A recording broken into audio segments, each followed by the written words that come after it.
हम लोग श्री हरिनाम चिंतामणि पुस्तक से पढ़ रहे हैं और यह है अध्याय 4 है और इसके ऊपर दूसरा दिन है। हम लोग साधु निंदा से के अपराध के बारे में सुन रहे थे कि कैसे इससे बचना चाहिए। देखिए, हमारे घर में एक नल था, उससे पानी बहुत कम आ रहा था। तो अन्य नलों में मैंने चेक किया, वहाँ पानी ठीक आ रहा है। तो आप क्या निर्णय पे आएंगे? ऊपर से पानी की सप्लाई कम है या इस नल में कोई ब्लॉकेज है? क्या उत्तर होगा? बिल्कुल सही उत्तर एकदम स्पष्ट है कि इस नल में ब्लॉकेज है। अगर पानी टंकी में कम होता, यानी सप्लाई में कम होता, तो अन्य नलों में कैसे ठीक से आ रहा होता? बिल्कुल सिंपल सी लौकिक सी बात है, लेकिन आप समझ गए मैं क्या कहना चाहता हूँ कि भाई, जो लोग भक्तों के हम क्रॉस सेक्शन को देखें, बहुत सारे भक्तों को अगर देखा जाए तो कुछ भक्तों की प्रगति बहुत अधिक हो रही है। वो भी नाम जप कर रहे हैं, हम भी नाम जप कर रहे हैं, तो उनकी प्रगति अधिक क्यों हो रही? तो ऐसा तो नहीं है कि भगवान की कृपा कुछ कम हो गई है, खत्म हो गई है, या नाम की शक्ति कुछ कम हो गई, नहीं। तो अपराध रूपी ब्लॉकेजेस हैं जो हमें नाम की पूरी कृपा को प्राप्त करने में सक्षम बनाने से रोकते हैं। और उसमें सबसे परम अपराध है सताम निंदा, साधुओं की निंदा। तो जब व्यक्ति सुनेगा कि साधुओं की निंदा अपराध है, तो स्वाभाविक सी बात है, एक प्रश्न हो जाएगा कि साधु कौन है?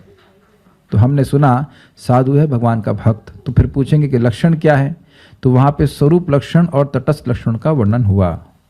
स्वरूप लक्षण है भगवान श्री कृष्ण के शरणागत होना, और इसका मतलब है भगवान के नाम के आश्रय को स्वीकार करना। देखिए, आश्रय को स्वीकार करना ये एक प्रोसेस है। ऐसा नहीं है कि जो 100% शरणागत हो गया है अब बस वही शरणागत है।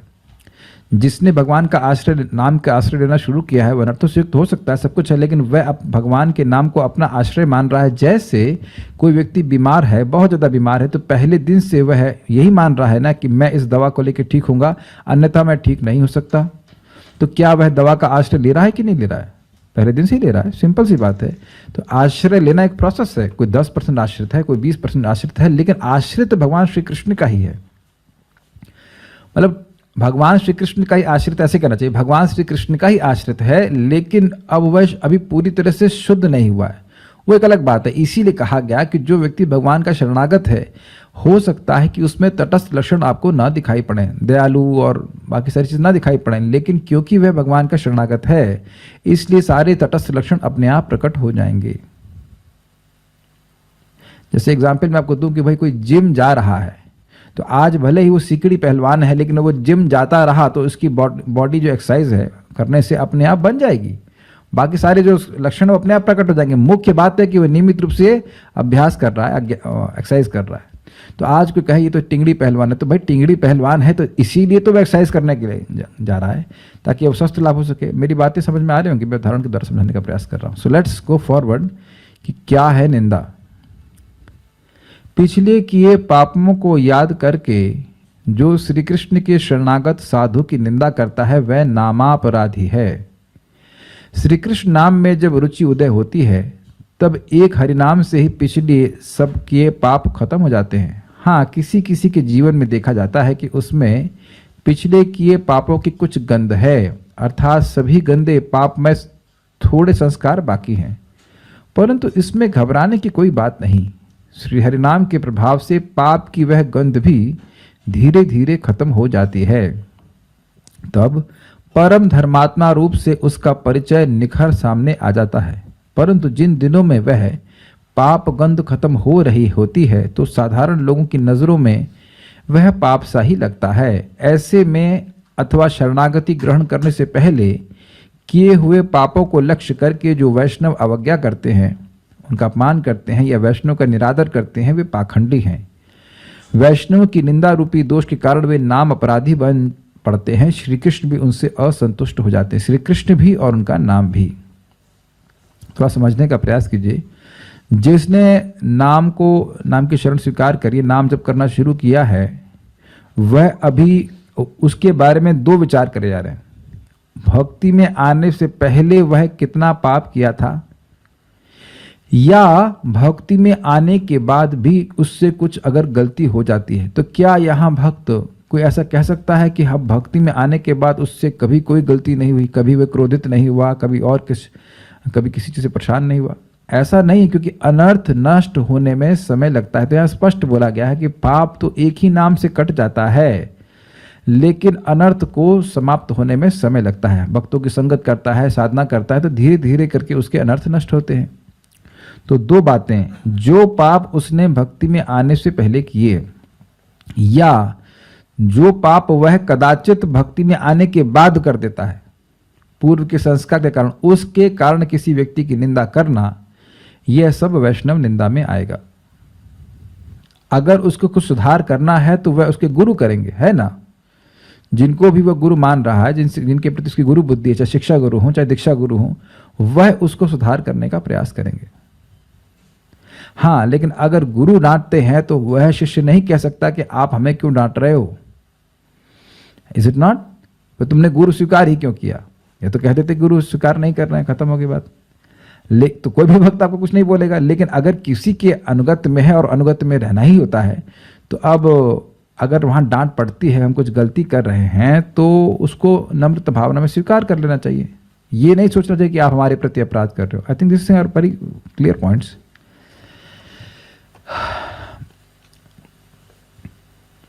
देखिए, इस बात को श्रील श्रीधर स्वामी समझाते हैं छठे स्कंद में, कि शुरुआत में जब वहाँ जामिल का प्रसंग आता है कि भाई जब एक ही नाम से पाप कट जाते हैं तो बार बार नाम जप करने के लिए क्यों बोल रहे हैं? क्योंकि वासना रह जाती है, और आप लोग देख रहे हैं कि पाप की वासना अभी भी हृदय में रहती है, और इसी कारण से व्यक्ति लोग गलत कार्य कर बैठते हैं। लेकिन एक बात जो देखने वाली है वो यह है कि पाप की वासना अगर 100 थी तो नाम जप करने वाले का क्रमशः 90, 80, 70 ऐसे करके होता है। प्रभुपाद जी बहुत सुंदर बात बताते हैं, आज ही मैं सुन रहा था इसको, दिस इज अमेजिंग। वो ये कह रहे थे कि मान लो किसी का बुखार 105 है, तो क्या यह करा जाता है कि तुरंत 100 कर दिया जाए बुखार? कभी सुने आप इस तरह से कि तुरंत 100 कर दिया जाए? वह भी तो घातक होता है ना। आप ऐसा कभी देखें कि एकदम से ठंडा कर दिया जाए तो वह भी तो नुकसान हो जाएगा। क्रमशः क्रमशः क्रमशः क्रमशः दवा के प्रभाव से उसको कंट्रोल में लाया जाता है ना। किसी भी दवा का ऐसे तो दवा का प्रभाव इसी प्रकार से होता है। तो जो व्यक्ति दवा ग्रहण कर रहा है उसको इस बात के लिए अप्रिशिएट किया जाना चाहिए, इसकी सराहना की जानी चाहिए कि कितने ही लोग इस जगत में हैं जो इस हरिनाम रूपी दवा को लेने के लिए भी तैयार नहीं हैं। ये तो नामोच्चारण कर तो रहा है, अब नाम भगवान उस पर कृपा करके उसको शुद्ध कर देंगे। अपने पर अगर आप लागू करें तो देखिए, हम लोगों को अच्छे भक्तों की संगत में रहना चाहिए, जो साधना में लगे हुए हैं, भक्ति में लगे हुए हैं और इस प्रकार के अपराधों से बचते हैं। जो व्यक्ति शास्त्र श्रवण करता है वह शास्त्र की दृष्टि से किसी व्यक्ति के आचरण को देखेगा, नहीं तो यहाँ पे देखिए स्पष्ट लिखा है, सामान्य लोग तुरंत बुराई करना शुरू करेंगे भक्तों की। देखो ये तो भक्ति कर रहे थे, ऐसा कार्य कर दिया। क्या सब लोग बैलेंस कर पा रहे हैं? अगर सामान्य लोगों की आप संगत करेंगे तो उनकी दृष्टि भी सामान्य होती है, उनकी बातें भी सामान्य होंगी और इस प्रकार का अपराध बन जाएगा। उनकी वैष्णवों में मर्त बुद्धि होती है, वो भी तो सामान्य मनुष्य की तरह है ना। ये सब बातें हैं, आप लोग समझ पाए कि कोई व्यक्ति है, उसके भक्ति कर रहा है, करना शुरू किया है, उसके अभी पूरा हृदय शुद्ध नहीं हुआ है, अशुद्ध हृदय के कारण अगर उससे कुछ गलती हो जाती है तो उसकी निंदा करने से कोई फायदा नहीं होगा। अच्छा ये बताइए कि निंदा करने से हुआ क्या वो ठीक हो गया? हम अगर मान लो निंदा करें, कोई व्यक्ति 100 बोतल शराब पीता था या प्रतिदिन शराब पीता था, अब वो महीने में 2 बार पीता है, या मान लो 10 बार भी पीता है, तो 20 बार तो नहीं पी रहा है ना। तो अब आप ये बताएं कि इसकी सराहना की जानी चाहिए कि 20 बार नहीं पी रहा है, या उसकी भर्त्सना की जानी चाहिए कि वो 10 बार पी रहा है? और अगर हमने उसकी भर्त्सना करी तो उससे हो भी क्या जाएगा? वह तो जिंदगी में रोज ही पीता था। बताइए, भक्ति में आने की अगर भक्ति छोड़ देगा तो पूरा ही पिएगा ना। तो उम्मीद है कि बात आप समझ पाएंगे। उदाहरण एक और दिया जाता है कि व्यक्ति अगर स्नान करने जा रहा है तो उसकी सराहना की जाती है कि भाई वो स्नान करने जा रहा है। तो क्या आप लोग या मैं स्नान करते जाते हैं तुरंत ही पवित्र हो जाते हैं? नहीं, अब कुछ समय लगता है, पहले पानी गिरता है, फिर साबुन लगाते हैं, रगड़ रगड़ के साफ करते हैं, तब कुछ मैल जाता है। और उसमें भी आप जानते हैं कि एक बार के स्नान से सारा मैल नहीं जाता है। जो व्यक्ति कभी ना स्नान किया हो, सोचिए उसका शरीर कितना गंदा हो जाएगा। एक जन्म में अगर कोई स्नान ना किया हो 30-40 साल तक, कितना शरीर गंदा हो जाएगा। तो क्या एक ही दिन में सैफ हो जाएगा? नहीं होगा। लेकिन वो स्नान करना शुरू किया, इस बात की सराहना की जाती है। इसीलिए हमें कई बार भक्त लोग बोलते हैं, प्रभु जी ये तो भक्त हैं, ये ऐसा आचरण क्यों कर दिया? अरे अभी भक्त हो नहीं गए हैं, भक्ति के प्रोसेस में है, ये अच्छी बात है, बाकी धीरे धीरे करके वो शुद्ध हो जाएंगे। ये बहुत इंपॉर्टेंट है क्योंकि इससे हमें कोई लाभ नहीं होता और भक्तों की निंदा करके, और इससे हमारा बहुत बड़ा नुकसान नाम के प्रति हो जाता है, नाम के प्रति आकर्षण के प्रति हो जाता है। तो उम्मीद है कि तो क्लियर होगा। नेक्स्ट, श्री कृष्ण के प्रति शरणागति ही साधु का लक्षण है। जो अपने को साधु बोलते हैं वे दाम्भिक हैं। जो वास्तविक साधु है, भक्त है, साधु मतलब सदाचारी, तो ये सदाचार का, मर्यादा का लक्षण नहीं है कि व्यक्ति अपने को साधु बोले, भक्त बोले, ये वो। हाँ, आपको ये व्यक्ति पूछता है कि आप क्या कृष्ण के भक्त हैं, तो व्यक्ति बोल सकता है कि हाँ भाई हम हैं, लेकिन वो जानता है कि अभी कितना बड़ा भक्त बना है वो। Is it okay? जो श्री कृष्ण के शरणागत होते हैं वे हमेशा श्री कृष्ण नाम कीर्तन करते रहते हैं तथा श्री कृष्ण की कृपा के ऐसे शरणागत व्यक्ति ही साधु कहलाते हैं। श्री कृष्ण भक्त के अतिरिक्त और कोई साधु नहीं होता तथा जो अपने को साधु कहते हैं वे धर्म ध्वजी तथा घमंडी हैं। वे तो अपने वेश को दिखाकर अपने पेट पूजा करते रहते हैं। देखिए, एक इम्पॉर्टेंट बात है, इस जगत में जो लोग भी कहते हैं ये व्हाटएवर, ये सनातन धर्म रक्षा आंदोलन, ये वो ऐसा करके बोलते हैं, वो प्रायः सनातन धर्म को हिंदू धर्म से कंफ्यूज कर जाते हैं, जबकि सनातन धर्म आत्मा का धर्म है और वो इस प्रकार की यलगार करने के लिए नहीं है कि लोगों से झगड़ा करे, बल्कि जो सनातन धर्म को समझता है, आत्मा के शाश्वत धर्म को समझता है, वो झगड़े को तो बिल्कुल ही नहीं करेगा। That's a waste of time. नहीं, धर्म ध्वजी समझते हैं। धर्म ध्वजी का मतलब है वो धर्म का ध्वजा लेके घूम रहा है, लेकिन धर्म का क्या मतलब है वो नहीं जानेगा। इतने ऐसे कैसे भी लोग जो घूमते हैं यहाँ पे, उनसे अगर पूछ ले जाए कि वास्तविक धर्म क्या है, तो वह उसका उत्तर नहीं दे पाएंगे। वो हिंदू धर्म, मुसलमान धर्म, इस प्रकार का परिचय देंगे धर्म का, लेकिन धर्म का मतलब आप समझते हो किसी भी वस्तु का वह गुण जो स्वरूपगत गुण, जो उसको आप उसको अलग अलग नहीं कर सकते। तो आत्मा का स्वरूपगत गुण ही है कि वह कृष्ण की सेवा करेगा। तो जो लोग कृष्ण की सेवा में लगे हुए हैं वो वास्तविक रूप से साधु हैं, वो धर्म को मानने वाले हैं, और बाकी लोग तो केवल धर्म का ध्वज लेके घूम रहे हैं। यही बात यहाँ पे भक्तिविनोद ठाकुर जी समझा रहे हैं। आई मीन टू से हरिदास ठाकुर जी समझा रहे हैं। कम शब्दों में साधु निर्णय। जो वास्तविक साधु होता है, भगवत भक्त होता है, वह कहता है कि मैं तो हीन हूँ, एकमात्र श्री कृष्ण की शरण में हूँ, एवं जिसके मुख से हर क्षण श्री कृष्ण नाम ही उच्चारित होता रहता है, वही साधु है। ध्यान देना होगा कि हीन है बोल रहा है और हीन समझता भी है। उसके मन में यह भावना नहीं है कि वह भगवान ही, अभी तो हीन है और भजन करके वह भगवान बन जाएगा। देखिए, हीन है, इससे हीन भावना मतलब उस तरह से नहीं आएगी जैसे कि यहाँ पे लोगों को डिप्रेशन में आ जाती है। नम्रता का मतलब है ये समझना कि मैं पतित हूं, इसमें कोई संदेह नहीं है, लेकिन भगवान श्री कृष्ण परम दयालु हैं, परम समर्थ हैं, वह मेरा उद्धार करने में समर्थ हैं। क्लियर? और यह भगवान की भक्ति करने से अपने आप आ जाता है। कई बार लोग सोचेंगे कि भाई हम हीन भावना से तो ग्रसित नहीं हो रहे, तो हीन भावना खराब भी माना जाता है। बहुत वही बातें हैं। जितना व्यक्ति भक्ति में प्रगति करता है उसका हृदय सॉफ्ट होता जाता है। ये अहंकार, ये मैं बहुत श्रेष्ठ हूं, ये गुणों के प्रभाव से है, इसकी वजह से हृदय कठोर हो जाता है। तो जैसे जैसे हमारा हृदय शुद्ध हो रहा है, कई बार आपने सुना है कि हृदय शुद्ध हो रहा है, तो इसका मतलब क्या है? इसका मतलब है कि रजोगुण, तमोगुण, सतगुण आदि का जो प्रभाव है वह अब हृदय से जा रहा है भगवान के नाम के प्रभाव से। Is it okay? और इसके कारण हृदय की जो सहज सौम्यता है, मृदुता है, वह प्रकट हो जाती है, और जो उसका काठिन्य है, जो कठिनता है, कठोरता है, वह चली जाती है। तो स्वाभाविक रूप से जो जीव की दैन्यता है वह प्रकट होती है। एक और एंगल से आप देखें कि जितना व्यक्ति भक्ति में प्रगति करेगा उसका भक्ति करने का उत्साह तो बढ़ जाएगा, लेकिन उसको यह नहीं लगेगा कि वह कुछ कर रहा है। उसको यही लगेगा कि मैं तो भजन कर ही नहीं रहा। तो जब भजन कर ही नहीं रहा ये भावना आ रही है तो फिर अहंकार कैसे आएगा? क्या आप लोग समझ गए बातों को? काफी इंटरेस्टिंग है ना। जब अहंकार आ रहा है तो मन में क्या आ रहा है? मैं तो बहुत भजन कर रहा हूं। आपको याद है वो दिन जब आप लोग किसी कंपटीशन की तैयारी करते थे, मैथ्स पढ़ते थे, एग्जाम की तैयारी करते थे, तो कभी कभी स्पष्टतः दिखता था कि हम कम पढ़े हैं, मतलब वाकई कम पढ़े होते थे। और ये हम लोग सोचते थे कि हम लोग कम पढ़े हैं तो अन्य लोग तो अधिक पढ़े हैं, तो अन्य लोगों के प्रति कुछ सम्मान की भावना रहती थी ना कि वह लोग अधिक पढ़े हुए हैं। तो अगर हम भजन कर रहे हैं प्रॉपरली, हमारा हृदय शुद्ध हो रहा है, तो ये भावना अपने आप आने लगती है कि अन्य भक्त श्रेष्ठ हैं और मैं तो कम हूं। द्वेष नहीं आता है, एनवियसनेस नहीं आती है, भक्तों के प्रति आदर की भावना बढ़ जाती है। तो यही कह रहे हैं कि जो वास्तविक साधु है उसमें तो हीन मतलब वह अपने आप को अक्षम समझता है, लेकिन भगवान का भजन छोड़ दे ऐसा नहीं है। मैं हीन हूं, भगवान मैं छार हूं, मैं छोटा हूं, लेकिन भगवान श्री कृष्ण परम दयालु, उनका मैं आश्रय ले रहा हूं। जैसे कि आप कृष्णदास कविराज गोस्वामी के वक्तव्यों से बार बार चैतन्य चरितामृत में सुनते हैं, ये कई बार आप सुनेंगे, महाराज परीक्षित को से सुनेंगे, सुखदेव गोस्वामी से सुनेंगे। जो भी भगवान का प्रेमी होता है उसके अंदर ये भावना आ ही जाती है। और साथ ही साथ उसके मुख से श्री कृष्ण नाम उच्चारित होता रहता है। अब ऐसा क्यों? देखिए,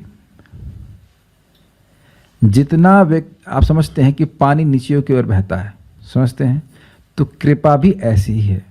कृपा ऊपर की ओर नहीं बहती है, कृपा ऊपर से नीचे की ओर बहती है। इस जगत में कोई भी व्यक्ति किसी अन्य देवी देवता को की उपासना कर सकता है, उनको प्रसन्न कर सकता है, यद्यपि वह नम्र ना हो। लेकिन भगवान श्री कृष्ण को कोई व्यक्ति तब तक प्रसन्न नहीं कर सकता जब तक उसमें नम्रता ना हो। काफी इंटरेस्टिंग पॉइंट्स हैं। At least we should try to practise and cultivate it. अगर है भी नहीं तो भी प्रयास करना चाहिए। तो अब भगवान की कृपा अगर नम्र भक्तों पर होती है तो नाम प्रभु की कृपा भी होती है। तो भगवान के नाम की कृपा होगी नम्र भक्त के ऊपर, ये तो स्पष्ट समझ में आ रहा है। तो उसको नाम का स्वाद मिलता रहेगा। जब नाम का स्वाद मिलता रहेगा तो नाम होता रहेगा। विज्ञान समझ में आ गया? ठीक है। वास्तविक भगवत भक्त अपने को तृण से भी अधिक हीन समझता है तथा वृक्ष के समान वह सहनशील होता है। स्वयं सम्मान की चाहना न रखकर दूसरों को सम्मान देता है। उसके मुख से उच्चारित श्री कृष्ण नाम ही दूसरों के हृदयों में श्री कृष्ण प्रेम को प्रकाशित कर सकता है। ये बड़ी इंटरेस्टिंग बात है। वास्तविक भक्त मतलब वास्तविक नाम, छाया भक्त मतलब छाया नाम। याद आ रहा है आप लोग को सब बातें? और यह अभ्यास करना कठिन नहीं है। इसका दूसरों को सम्मान देने में कोई कठिनाई है? अब बताइए। मैं फिर रिपीट कर रहा हूं कि असम्मानीय व्यक्ति को भी सम्मान दे दिया तो अपना क्या नुकसान हुआ? अपने को तो भगवान की कृपा ही प्राप्त हुई ना। कुछ है, समझ रहे ना बात? और अल्टीमेटली सभी जीवात्मा भगवान के अंश हैं। जीवेर सम्मान करी कृष्णेर अधिष्ठान। सभी जीवात्माओं का सम्मान करना चाहिए, जीव मात्र का सम्मान करना चाहिए, ये समझते हुए कि उनके हृदय में भगवान है, उनका घर, उनका शरीर भगवान का मंदिर है। हम सुनते तो बहुत बार हैं, जितना अभ्यास करेंगे उतना ये रियलाइजेशन, उतना ही भक्ति में प्रगति होगी। देखिए, कई बार लोग सोचते हैं फॉर्मली तो हमने बहुत सुन ली, हाथ सही सुन ली है, लेकिन अगर एप्लीकेशन करेंगे तब आप इस प्रकार से देखेंगे, वाणी से भी हम किसी का अपराध ना करें तब। और चलिए, दूसरे दूर के लोगों को तो सम्मान हम कर लेते हैं, लेकिन कभी कभी आप देखेंगे अपनी पत्नी, अपने बच्चों, उनको सोचते हैं कि हमारी प्रॉपर्टी, उनको हम कुछ भी बोल सकते हैं। हम गलत तो नहीं कह रहे हैं ना, जगत में देखा जाता है ऐसा। कोई हमारी प्रॉपर्टी नहीं है, न पत्नी, न बच्चे, न भाई, न बंधु, कोई भी हमारी प्रॉपर्टी नहीं है। सबको सम्मान देना चाहिए। आप देखेंगे कि इसमें बहुत प्रसन्नता होती है। अच्छा, एक और इंटरेस्टिंग बात सच्चिदानंद महाराज कह रहे थे। देखिए, ये नहीं है कि मैं आपको सम्मान दूं और एक्सपेक्ट करूं कि अब आप भी मेरी प्रशंसा करेंगे। मैं तुम्हारी प्रशंसा करूंगा और तुम मेरी प्रशंसा करो, यह भी स्टैंडर्ड नहीं है। मैं भक्तों की सराहना करूंगा, भले कोई हमारी सराहना करे या ना करे, और इस बात से भगवान आपकी सराहना करेंगे, नाम प्रभु आपकी सराहना करेंगे। ये भक्त बहुत अच्छा है, ये मेरी कृपा का पात्र है। अब आप कहेंगे प्रभु जी ये गुण नहीं हो तो क्या करें? तो ये जो गुण बताए गए इनका अभ्यास करने में क्या कठिनाई है? अरे भाई, सबको सम्मान नहीं दे पा रहे तो कुछ लोगों को तो सम्मान देना शुरू कीजिए। गुरु को सम्मान दें, वैष्णव को सम्मान दें, ये तो है ना कहीं से तो शुरू करे व्यक्ति। बहुत बहुत अच्छी बातें हैं, क्योंकि ये श्लोक समझ लेंगे तो भगवत प्रेम प्राप्त करना बड़ा आसान होगा। इसमें लिखा है वृक्ष के समान सहनशील होता है, तो इसका मतलब क्या है? बहुत अच्छे मतलब चैतन्य चरितामृत में बताए गए हैं कि देखिए, अब बड़ा कठिन लगता है, लेकिन वृक्ष को काटता भी है कोई तो वह प्रतिकार नहीं करता। जो उसको काटने के लिए आता है उसी को छाया देता है है ना, दोपहर में देखा जाता है कि लकड़हारे आते हैं और पेड़ की छाया में वो आश्रय लेते हैं, उसी पेड़ को वो काटते हैं। थोड़ी अजीब सी बात है। तो अरे ऐसे कैसे, जो हमारा अपकार कर रहा है उसके प्रति हम उपकार क्यों करें? क्योंकि अगर भगवत प्रेम चाहते हैं तो ऐसा गुण हमें कल्टीवेट करना होगा, जिस भी लेवल पे हो। देखिए, कोई भी व्यक्ति अगर हमारे प्रति खराब बर्ताव कर रहा है तो वो केवल अज्ञान के कारण है। अगर उसको ज्ञान होगा तो खराब बर्ताव नहीं करेगा। इसे रोके। तो इसलिए व्यक्ति सहन करे कि भाई ये खराब आदमी नहीं है, ये अज्ञान में पड़ा है, माया में पड़ा, इसलिए अजीब अजीब सी बातें कर रहा है, ये हमारे प्रति निंदा आदि कर रहा है। इसके द्वारा अपने चित्त को स्थिर करने का प्रयास कीजिए। मैं करना चाहिए, यद्यपि ये बहुत कठिन कार्य है। लेकिन एक बात बताइए, क्या इस जगत में सारा ट्रीटमेंट हम लोग को वैसे ही मिलेगा जैसे हम चाहते हैं? क्या हम लोग के दामाद हैं क्या? नहीं। तो कुछ ना कुछ ऐसी व्यक्ति या वस्तु या कुछ ना कुछ ऐसा रहेगा जो व्यक्ति आपको परेशान करेगा ही। अब अगर उसमें हम लोग परेशान ही होते रहे तो नाम जप कब करेंगे? तो मैं समझ रहा हूं कि भक्तों के मन में बहुत सारी दुविधा होगी। अरे पहले इन गुणों को लाएं तब नाम जप करें, या नाम जप करने से गुण आ जाएगा? प्रश्न आ सकता है। देखिए, नाम जप करें with N aspiration that these qualities में कम इन आवर हार्ट। ये भक्ति ठाकुर जी के वचन भी है किस प्रकार से, जब कब वो दिन आएगा जब मैं तृण से भी अधिक अपने को हीन मानूंगा, दूसरों को सम्मान दूंगा, स्वयं सम्मान की अपेक्षा नहीं करूंगा। ये गुण आ गया तो भगवत प्रेम का दरवाजा खुल गया। समझ लीजिए कि मान लीजिए एक दरवाजा है जो खजाने का दरवाजा है, तो दरवाजा खोलेगा तभी ना खजाना मिलेगा। तो प्रेम रूपी खजाने का दरवाजा है ये तृणादपि श्लोक। हम कई बार सुन चुके हैं लेकिन उतनी ही बार भूल भी चुके हैं। अगर इसका अभ्यास कर लिया तो नाम जप आसान हो जाएगा, और इसका अभ्यास नहीं करेंगे तो नाम जप कठिन ही लगेगा। तो ऐसा नहीं कि मैं इस स्तर पे हूं, प्रयास करना चाहिए। एक और बात थी वृक्ष के बारे में कि जो व्यक्ति जो चाहता है, अगर वो संगत है तो उसको दिया जाना चाहिए। जैसे पेड़ के पास जो फल हैं वह दूसरों को देता है, वो उसके लिए नहीं होते। तो ये भी एक आप सीख लें कि जो वस्तु हमारे पास है वह किसी ज़रूरतमंद को दें, तो इससे भी भगवान का प्रेम बढ़ता है। मेरी बात समझ में आ रही है?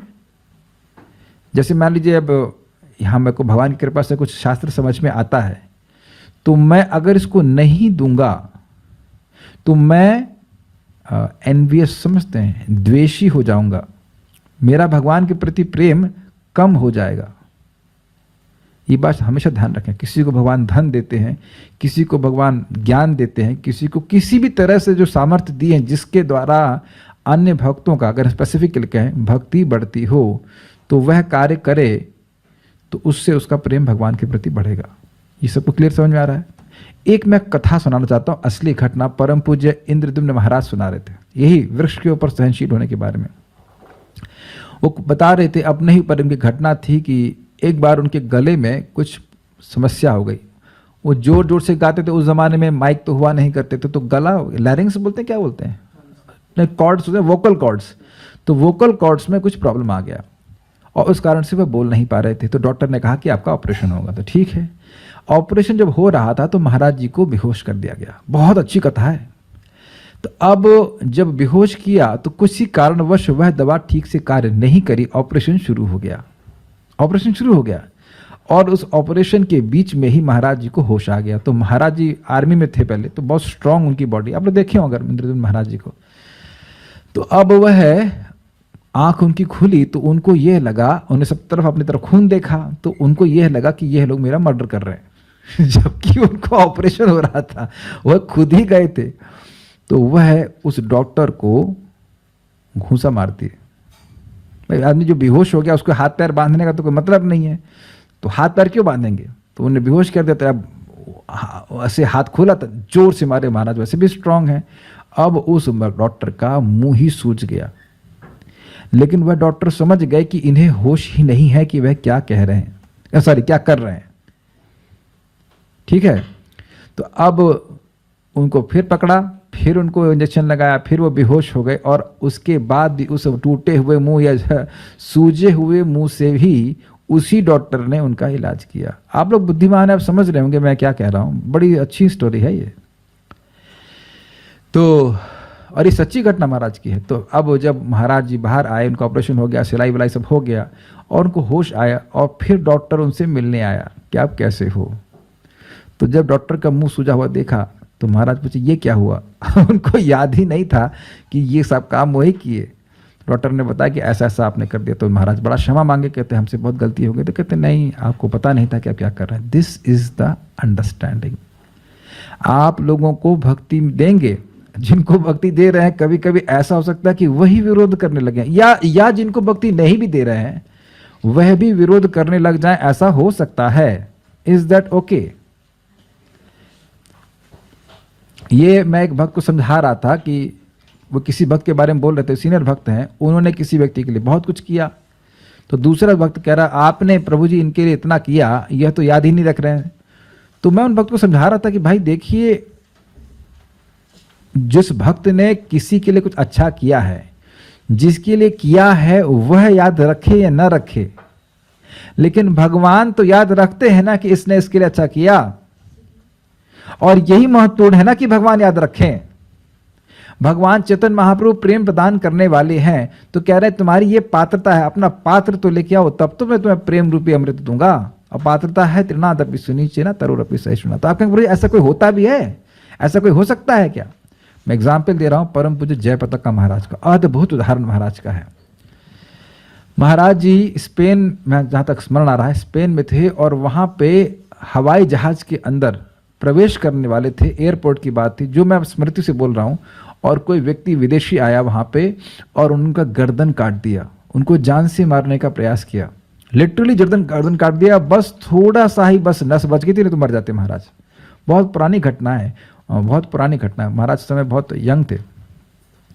तो पुलिस ने उस व्यक्ति को पकड़ लिया और उसके बाद पुलिस महाराज को बुला के लेके, महाराज को अस्पताल में एडमिट कराया गया। फिर महाराज को बुलाया गया शिनाख्त नहीं, क्या कहते हैं उसको, पहचान करने के लिए कि यही व्यक्ति है। तो जब वो व्यक्ति से मिले तो उन्होंने कहा कि यही व्यक्ति है, क्या इसके खिलाफ आप केस करना चाहते हैं? तो कहते हैं नहीं, ये व्यक्ति मेरे ही कर्मों का फल है, मुझको दिया है, इस पर मैं कोई आक्षेप नहीं करना चाहता। और बाद में हमने सुना है वो व्यक्ति महाराज से दीक्षा भी लिया। This is the tolerance of pure devotees. आप समझने का प्रयास कीजिए, इसके ऊपर बहुत स्ट्रॉन्ग अंडरस्टैंडिंग भक्तों की होती है कि ये जो व्यक्ति मेरे प्रति खराब बर्ताव कर रहा है, पहले तो इसको ये पता ही नहीं कि वो कर क्या रहा है, इससे उसका अहित होगा, ये सब वो बिल्कुल नहीं जान रहा है। तो अज्ञान में कोई व्यक्ति कुछ करता है तो कहाँ बुरा मानते हैं? माताओं, आपसे पूछ रहा हूँ, आप लोग के छोटे बच्चे कभी आपको कभी कभी बच्चा मारता है, मुक्का मारता है माँ को, मारे हैं कि नहीं मारे अपने बच्चे? तो क्या आप बुरा माने? नहीं मारा, अरे बच्चा ही है, अब क्या, उसको अकल नहीं है, यही बात होती ना। तो इसी प्रकार से व्यक्ति को समझना होगा। इस जगत में आप जब करना शुरू करेंगे, हम लोग जब करना शुरू करेंगे, 1000 तरह के परेशान करने वाले लोग होंगे ही, लेकिन उनके प्रति द्वेष भावना ना रखते हुए अपना भगवान का नाम जप करना चाहिए। मैं मान रहा हूं कि कठिन है, लेकिन इससे जो वस्तु मिल जाएगी वह तो मजेदार है ना, भगवान का प्रेम। और हम कौन सा कह रहे हैं कि हम लोग सब परफेक्ट हो गए? अभ्यास करना चाहिए, ठीक है। इसको और एक बहुत सुंदर तरह से प्रभुपाद समझाते हैं कि व्यक्ति बड़े नम्र भाव में जप करे और अन्य भक्तों को, किसी भक्त को परेशान नहीं करे।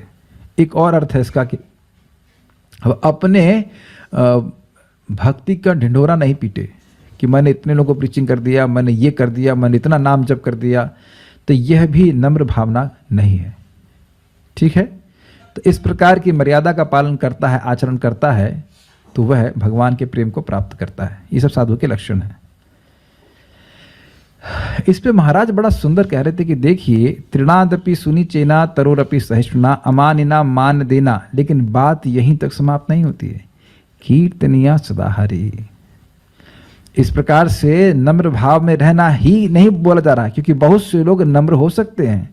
इस जगत में आप देखेंगे लोग बड़े मीठा मीठा बोलते हैं, नम्र होते हैं, लेकिन उनसे कहो कि जप करो तो वह जप नहीं करना चाहते। ये देखा गया है जगत में। नहीं, आप लोग के यहाँ पे, आप पहले संस्था में जो काम करते थे अपना घर में, वहाँ भी ये सिस्टम है कि वो लोग जो पागल लोग घूम रहे होते हैं रास्ते में, उनको पकड़ के लाते हैं ना। तो वहाँ पे जो उसके संस्थापक थे और माता जी, 2 लोग हैं शायद ना, प्रभु जी माता जी हैं, तो अब पागल क्या आपको कुछ देगा? सेवा तो कुछ देगा नहीं, सेवा लेगा ही। और बता रहे थे कि वहाँ की माता जी बता रही थी, मतलब मेरे को नहीं, किसी भक्त को बता रहे थे कि कई बार वो पिट चुकी हैं। वो जो पागलों को पकड़ के लाते हैं, वो पागल उन्हीं को पिटाई किया है। तो अब वो सोचते हैं कि भाई ये पागल इनको हमको पीटा है, हम इसको बाहर निकाल देंगे तो ये तो सड़क में मरेगा ही, फिर भी उसका इलाज करते हैं, है कि नहीं? This is amazing. मैं इसको सुन करके मेरा चकित हो जाता हूँ कि भाई मेरा ये सामर्थ्य नहीं है कि ऐसे कोई हमारा सर फोड़ दे और उसको हम दबा देते रहें, लेकिन जगत में लोग ऐसे हैं, है कि नहीं? हम लोगों को तो कोई गाली दे देता है, कोई बुरा शब्द कह देता है तो वो उसको बुरा मानने लगता है व्यक्ति। ध्यान दीजिए कि जब कोई हमसे खराब बर्ताव कर रहा है तो वो एग्जामिनेशन पेपर है हमारे लिए। उसके प्रति द्वेष भाव आ रहा है तो हम फेल हुए। Is that okay? It is little heavy. लेकिन अब स्वाभाविक सी बात है कि मान लो वही फॉर एग्जाम्पल लें कि जो व्यक्ति पागल है वो मार रहा है, तो अपना बचाव तो व्यक्ति करेगा ना, ये तो नहीं कि मेरा सर फोड़ते रहो, लेकिन द्वेष नहीं, फिर भी उन पर कृपा करना कितना अमेजिंग है ना।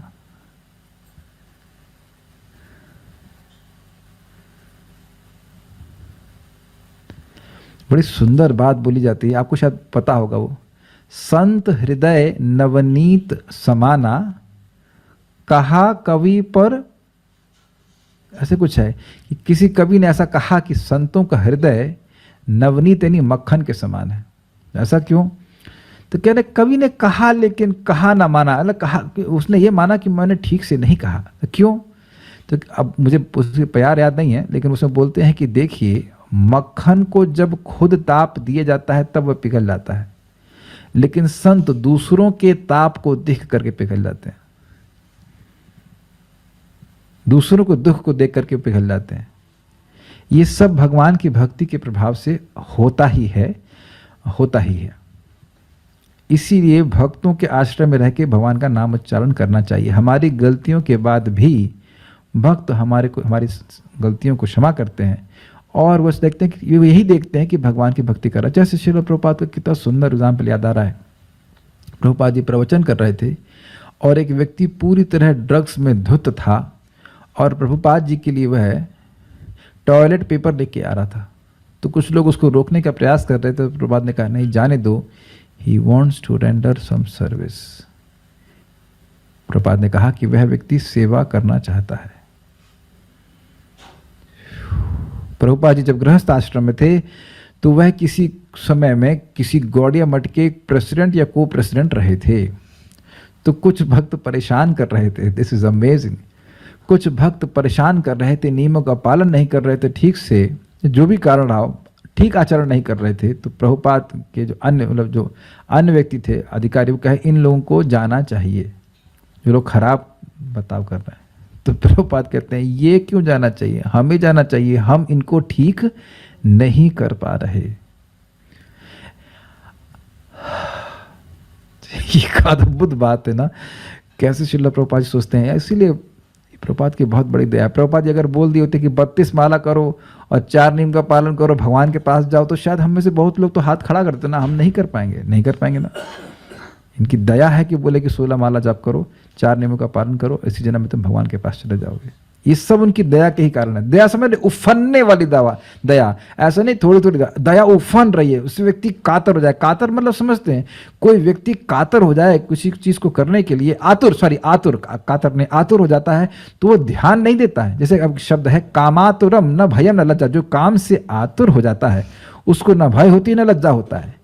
तो जैसे व्यक्ति आतुर हो जाता है मतलब तुल जाता है करने के लिए, ऐसे ही जीवों पे दया करने के लिए आतुर रहते हैं वैष्णव आचार्य श्रील प्रभुपाद जी और वैष्णवगण।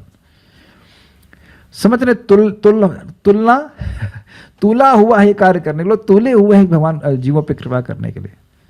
तो ये सब उनकी कृपा, इस प्रकार का उनका स्वभाव होता है। नाम पारायण वैष्णव ही साधु हैं। नामाचार श्री हरदास ठाकुर जी कहते हैं कि इस प्रकार के अर्थात ऊपर जो कम अक्षरों में साधु के लक्षण बताए गए हैं, तृणादपि सुनिचेना तरुरपि सहिष्णुना अमानिना मार देना कीर्तनिया सदा हरि, ऐसे जो लक्षण बताए गए हैं, ऐसे साधु के मुख से जब मैं एक श्री कृष्ण नाम सुनता हूं तो मैं उसे वैष्णव समझकर प्रणाम करता हूं। एक बात और छूट गई थी पिछले श्लोक में कि भाई जो ऐसे नाम उच्चारण कर रहा है वह वास्तविक नाम को उच्चारण कर रहा है, और नाम ऐसे में वास्तविक शक्ति का प्रकाशन करता है। जो गजल गायक हैं वह भी हरे कृष्णा बोल सकते हैं, लेकिन उसका वैसा प्रभाव उनके खुद के चित्त पे नहीं पड़ता तो दूसरे चित्त पे क्या पड़ेगा। है कुछ प्रभाव तो है ही, लेकिन वैसा प्रभाव नहीं उनका भगवान पे नाम में वो आश्रय नहीं लेते। क्यों प्रणाम करते हैं? क्योंकि वैष्णव ही जगत गुरु हैं और वही जगत के बंधु हैं। भाई जो इस प्रकार समझने का प्रयास करिए, जो इस प्रकार का भक्त है, तृणादपि भाव ने भजन कर रहा है, उसके हृदय में नाम की महिमा प्रकाशित होगी। बुद्धि से तो पकड़ में आती नहीं बात, समझने का प्रयास करें। आप में से कुछ लोग शायद वेजिटेबल जूस या फ्रूट जूस पीते होंगे, तो क्या आप एग्जैक्ट अंदाजा लगा सकते हैं इसमें कितने विटामिन होते हैं? एक गिलास जूस में भी आप ये अंदाज नहीं लगा सकते कि उसमें कितने विटामिन होते हैं। आप सुन करके ही स्वीकार कर लेते उसमें इतना होता है, इतना होता है। अग्रीड? बुद्धि के द्वारा भी तो समझ में नहीं आता। तो अब बताइए कि भगवान के नाम का जो शक्ति है उसमें कितने क्या लाभकारी चीज है, वो कैसे हम अपने आप निर्णय कर लेंगे? Is that okay? अब हम जूस के विटामिन के बारे में जानते नहीं, इसका मतलब यह तो नहीं कि वो जा नहीं रहे, हमारे शरीर में प्रभाव नहीं दिखा रहे हैं। आप लोग उदाहरण समझ ही रहे हैं, दृष्टांत समझ रहे हैं। तो अब भगवान का नाम उच्चारण जो कर रहा है उसके हृदय में भगवान के नाम की महिमा नाम की कृपा से प्रकाशित होती है, बुद्धि से नहीं प्रकाशित होती है। अगर बुद्धि से प्रकाशित होती तो दुनिया में जितने बुद्धिमान लोग हैं सब नाम उच्चारण कर रहे होते, और प्राय देखा जाता है कि ज्यादा बुद्धिमान होता है तो वह अब नाम नहीं करता है, सोचता है मैं तो कुछ और करूंगा, ये सब तो मूर्ख लोगों को करने के लिए इत्यादि इत्यादि। ये गरीब लोग करें, असमर्थ लोग करें, हमें करने की क्या जरूरत है? हम कोई बड़ा कार्य करेंगे। अग्री? हाँ, जो ना पढ़े लिखे ना हो, लूले लंगड़े हो या जो कुछ भी हो, ऐसा वो सोचते हैं। तो वह लोगों को सद उपदेश नहीं दे सकते, लेकिन जो प्रामाणिक भक्त है वह नाम जप करके उसके लाभ को, परिवर्तन को अपने जीवन में देखता है, तो वही वास्तविक उपदेश जीव के कल्याण के लिए कर रहा है। समझने का प्रयास कीजिए क्यों जगत गुरु कह रहे हैं। भाई गुरु मतलब हितोपदिष्टा, जो हित का उपदेश दे वो गुरु। तो अब जो व्यक्ति नाम उच्चारण कर रहा है वह नाम की महिमा को समझेगा भगवान के नाम की कृपा से, तो अब वह नाम का उपदेश दूसरों को देगा। तो क्या वह जगत गुरु नहीं हो गया? सिंपल, सबसे बड़े हित की बात वही बता रहा है, बाकी लोग कुछ नहीं बताए। कभी क्या हमारे परिवार वाले बोले हरे कृष्णा करने के लिए? कभी नहीं बोले। क्या कभी डांट लगाए क्या तुम हरे कृष्णा क्यों नहीं करते? कभी नहीं करते।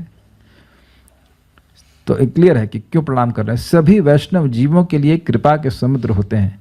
इस प्रकार के वैष्णव की जो निंदा करते हैं वे नरक में जाते हैं तथा जन्म जन्मांतर के चक्रों में फंसे रहते हैं। जैसे एक और प्रकार की निंदा है, अरे भाई इस कलयुग में कहाँ कोई वैष्णव हो सकता है, मतलब अब किसी को वैष्णव के रूप में स्वीकार ही नहीं करना।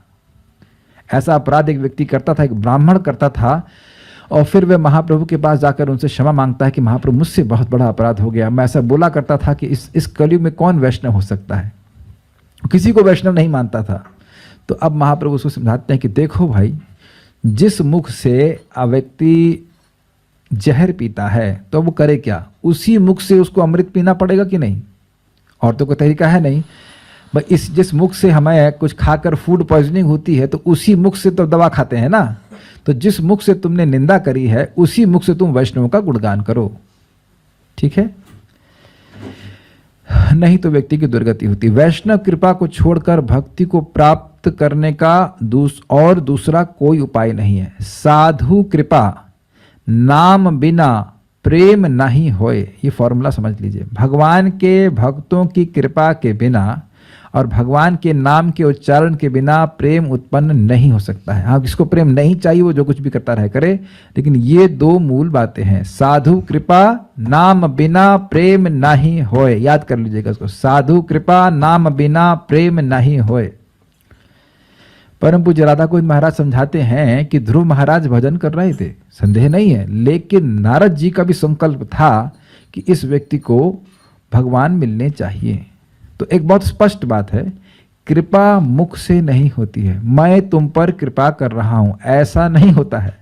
ऐसा भी होता है कहीं कहीं, लेकिन मेन बात है, भक्त लोग बताते हैं कि कृपा जो है वह रोम से उत्पन्न होती है, यानी रोम से उत्पन्न होती है। मतलब कहने का आशय यह है कि जब कोई भी भक्त किसी की सेवा भावना को देखते हैं, नम्र सेवा भावना को देखते हैं, तो सहज उन पर दयालु हो जाते हैं। जैसे कि आप नारद जी के ही प्रसंग में देखते हैं कि कैसे वे नम्र भाव में एक दासी पुत्र होते हुए भक्ति वेदांतों की सेवा करते थे, तो उस कारण से भक्ति वेदांतों ने उपदेश दिया उसको। यही बात भगवान स्वयं कहते हैं, तद्विधि प्रणिपातेन परिप्रश्नेन सेवया उपदेक्षन्ति ते ज्ञानम ज्ञानिनस् तत्वदर्शिनः। तुम तत्वदर्शियों के पास जाओ और प्रणिपात के द्वारा, यानी कि शरणागति के भाव में कि आप हमको ज्ञान देने में समर्थ हैं, इस भावना में प्रणाम करो। परिप्रश्न, आध्यात्मिक विषय में जिज्ञासा करो और सेवा करो। इसके द्वारा जब तुम उनको प्रसन्न करोगे तो वह तुमको ज्ञान देंगे। यही भक्तों की कृपा है। Is it okay? यस। कैसे भक्ति में हम प्रगति करें, ये हमारी इच्छा है। तो जो गंभीर भक्त हैं, जो श्रेष्ठ भक्त हैं, वह भी हमको यही बताने के लिए उत्सुक रहते हैं कि हम कैसे भक्ति में प्रगति करें। और जब व्यक्ति देखता है कि अब आप स्वयं देखो ना, आप किसी व्यक्ति को भक्ति में सिखा रहे हो और वह अच्छे से भक्ति करने का प्रयास कर रहा है, तो क्या आप प्रसन्न नहीं हो जाएंगे? स्वाभाविक रूप से एक मन में आपके संकल्प आएगा कि अच्छा, कितने अच्छे से भक्ति कर रहा है, कितना अच्छा भक्त है कि नहीं? It's very simple. और कोई पूछे प्रभु जी आपकी कृपा कैसे मिलेगी, तो भाई कृपा कुछ अलग से तो है नहीं कि बोतल में बंद करके आपको दे दी जाएगी। जो बताया जा रहा है वही किया जाए तो फिर लाभ है। Is it okay? वैष्णव की कृपा से ही सब जीवों को भक्ति की प्राप्ति होती है। अब इस पे बहुत बड़ा विषय खुल जाएगा। भगवान जब चाहते हैं कि भक्ति की प्राप्ति सबको हो, तो स्वयं क्यों नहीं देते? बहुत बड़ा विषय खुल जाएगा। थोड़ा सा मैं आपको टच करके बता रहा हूं उसमें। देखिए, अगर भगवान स्वतंत्र रूप से सबको भक्ति देने लगे तो भगवान में पक्षपात का दोष हो जाएगा। किसी को दे रहे हैं क्योंकि इस जगत में दिख रहा है किसी को भक्ति प्राप्त हो रही है और किसी को नहीं हो रही है, लेकिन भगवान निष्पक्ष हैं। अब वैष्णवों की अगर बात करें तो वैष्णव कौन वैष्णव प्रचार करता है? मध्यम अधिकारी, जो भगवान से प्रेम प्राप्त करने का प्रयास कर रहा है, भगवान से प्रेम जागृत करने का प्रयास कर रहा है, भक्तों से मैत्री करता है, जो मासूम है उन पर कृपा करता है, उनको उपदेश देता है, और भक्ति का, और जो द्वेषी है उनसे द्वेष नहीं करता, उनकी उपेक्षा करता है। तो यहाँ भक्त का भेद देखने में कोई दोष तो है नहीं। भक्त लोगों का इस प्रकार का भेद देखना ही उनका सदाचरण है, मध्यम अधिकारी का। तो मध्यम अधिकारी ही प्रचार करते हैं, या उत्तम अधिकारी प्रचार करेंगे तो वह मध्यम के लेवल पे आके प्रचार करेंगे। देखेंगे भाई ये स्वीकार करना चाहता है भक्ति, इसको देंगे, जो नहीं स्वीकार करना चाहते उसकी उपेक्षा करेंगे। मेरी भाषा सबको समझ में आती है, सब बातें इजीली समझ में आ रही होंगी। तो ऐसे में भगवान की ही कृपा एक वैष्णव दूसरे को दे रहा है, वो अपनी बात नहीं कह रहा है, लेकिन क्योंकि वो भेद देख रहा है इसलिए किसी को भक्ति प्राप्त होगी जो वैष्णव के प्रति अनुकूलता से व्यवहार करेगा, और कुछ लोगों को नहीं मिलेगी जो मतलब उपेक्षा कर देंगे। ये सिस्टम होता है। इसीलिए कह रहे हैं कि भक्तों वैष्णव की कृपा से ही जीवों को भक्ति प्राप्त होती है। ऐसा तो नहीं है ना कि हम लोगों को सीधे भगवान आके प्रवचन कर रहे हो, और ऐसा भी नहीं है कि हम वैष्णव से सुन रहे हो तो वह भगवान से सुनने से भिन्न हो। मेरी बात दूसरी समझ में आई? अगर भगवान आपके सामने होते तो यही कहते हैं ना कि मेरा स्मरण करो, मेरी पूजा करो, मेरे भक्त बनो और मुझे नमस्कार करो, है ना? और भक्त क्या बोलते हैं? तुम भगवान का स्मरण करो, भगवान के भक्त बनो, भगवान की पूजा करो और भगवान को नमस्कार करो। अंतर तो नहीं हुआ। मैं फिर से रिपीट कर रहा हूं, भक्त लोग जो बोलते हैं परंपरा में वह हमारे लिए भगवान से सुनने के ही समान है, एग्जैक्टली। लेकिन भगवान स्वयं आकर के हमारे जीवन में नहीं दखलंदाजी करते हैं। तो इसीलिए कहा जा रहा है कि भगवान की कृपा भक्तों की कृपा के पीछे ही चलती है, इसलिए भगवान के भक्तों की कृपा से ही हमको भक्ति प्राप्ति होती है। क्लियर है? ठीक है। वैष्णवों के देह में श्री कृष्ण शक्ति रहती है, ऐसे वैष्णव को स्पर्श करने से भी कृष्ण में भक्ति उदित हो जाती है। इसका क्या प्रमाण है? देखिए, आप कौन सी ऋषि थे जिनकी हड्डियां दान की, तो क्या नाम है इनका, दधीची ऋषि। दधीची ऋषि भगवान नारायण का मंत्र बोलते थे, इसे कहते हैं नारायण कवच। तो उस नारायण कवच के प्रभाव से वह नारायण कवच का तेज उनकी हड्डियों में प्रवेश कर गया था और उसी हड्डी से वज्र बना। उनके मरने के बाद नहीं, इन द सेंस ऐसा नहीं कि वृद्ध होकर मर गए फिर हड्डियां निकाली गई। उनसे कहा कि आप शरीर छोड़ दीजिए और हम सबका हड्डियों से वज्र बनाएंगे। उन्होंने कहा ठीक है, क्या दिक्कत है। पहले थोड़ा परीक्षा दिया देवताओं का, लेकिन फिर कर दिया। ऐसे होते हैं भक्त। लेकिन इतने शक्तिशाली उनकी हड्डियां हो गई थी भगवान के नाम के उच्चारण के द्वारा, नारायण कवच के द्वारा। ये श्रीमद् भागवत में आप सुनेंगे। एक और अन्यत्र हम सुनते हैं कि एक व्यक्ति थे, वो देवता थे और वो विमान लेके जा रहे थे, तो धम्म से उनको विमान गिर पड़ा। तो उनको बड़ा आश्चर्य हुआ। तो आगे जाके मालूम चला कि एक ब्राह्मण था, वह भगवत गीता के किसी एक अध्याय का पारायण करता था और उसकी हड्डियां उस स्थान में दफन थी, जो भी रहा उसका कुछ। तो उसके ऊपर उनका विमान चला गया, इसलिए वो गिर पड़े। तो हम खाली ये कहना चाहते हैं कि जो भगवान का भजन करते हैं उनके शरीर में भी भगवान का तेज निहित होने लगता है, एब्जॉर्ब होने लगता है। शरीर से, मन से, वाणी से सबसे पवित्र हो जाता है। भाई ये तो आप समझते ही है ना कि जो बात हम बोलते हैं वह उस जल में प्रवेश कर जाती है जहां पे वो जल होता है। ये बातें समझते हैं, ये बड़ा विज्ञान है। तो आपके शरीर में खून नहीं भरा हुआ है, तो हरे कृष्णा बोल रहे हैं, तो वह पूरे शरीर में नहीं प्रवेश कर रहा है। It's amazing. ये कथा तो मैंने साक्षात पढ़ी। एकदम से एक दिन मुझे कौतूहल हुआ कि शिव पुराण पढ़े। ऐसे ही मैं ढूंढ रहा था, कहीं इसमें लिखा है कि शिव जी परम सत्य हैं। तो खैर वो तो हमको उतना पूरा नहीं पढ़ा, थोड़ा मुझे थोड़ी सी चीज पढ़ी थी। एक राजा था और वह राजा बहुत वैश्याओं का संग करता था। तो उसकी शादी भाग्य से एक अच्छी राजकुमारी से हो गई और राजकुमारी शिव जी की भक्त थी और बहुत ही पुण्यात्मा थी। तो वह राजकुमारी कहती है कि हे राजा, आप मेरा स्पर्श नहीं कर सकते क्योंकि आप बहुत वैश्याओं का संग किए, आप बहुत पाप से युक्त हो गए हैं। कुछ समझ में आ रहा ना, पाप शरीर में विद्यमान है। तो अब वह क्या कर सकते, तो कहते हैं क्या करूं। तो फिर उन्होंने कहा कि आप शिव जी का नाम लीजिए, शिव जी का नाम मंगलमय है। उसके पाप नष्ट हुए, फिर आगे जो कुछ हुआ। तो ये कहने का आशय है कि जो व्यक्ति नाम उच्चारण करते हैं, भक्ति करते हैं, उनका दर्शन ही पवित्र करने वाला। आपने सुना नहीं ना, इति मंत्र अभिधानेना मंत्र मूर्ति मूर्तिकम यजेत यज्ञ पुरुषम स सम्यक दर्शन पुमान। जो इस वैष्णव मंत्र से भगवान विष्णु की उपासना करता है तो वह व्यक्ति सम्यक रूप से भगवान को देखने में समर्थ हो जाता है और उसके दर्शन से लोग कृतार्थ हो जाते हैं। तो ये सब बातें कही जा रही हैं कि भक्तों के पास बैठना और उनके संग नाम जप करना, ये सब उनको देखना भी पवित्र करने वाला है। वैष्णव की झूठन, वैष्णव के चरणों का जल तथा वैष्णव के चरणों की धूलि, ये तीनों ही भक्ति की साधना में बल प्रदान करने में बड़े प्रभावशाली हैं। प्रभुपाद जी कहीं अन्यत्र कहते हैं कि अगर किसी भक्त की, वैष्णव की झूठन स्वच्छा से ना मिले तो चोरी भी कर लेना चाहिए। अब इस पे भी कथा है, लेकिन अभी हम उसको कथा को यहाँ पे नहीं सुना रहे। कालिदास नाम के भक्त थे। वो कालिदास ने जो कवि के बारे में बोल रहा है वो नहीं, एक कालिदास और थे, कालिदास ही तो नाम था। वो चुरा चुरा करके सब भक्तों की जूठन खाते। तो अंततः उनको चैतन्य महाप्रभु के चरणों के जल प्राप्त हुआ।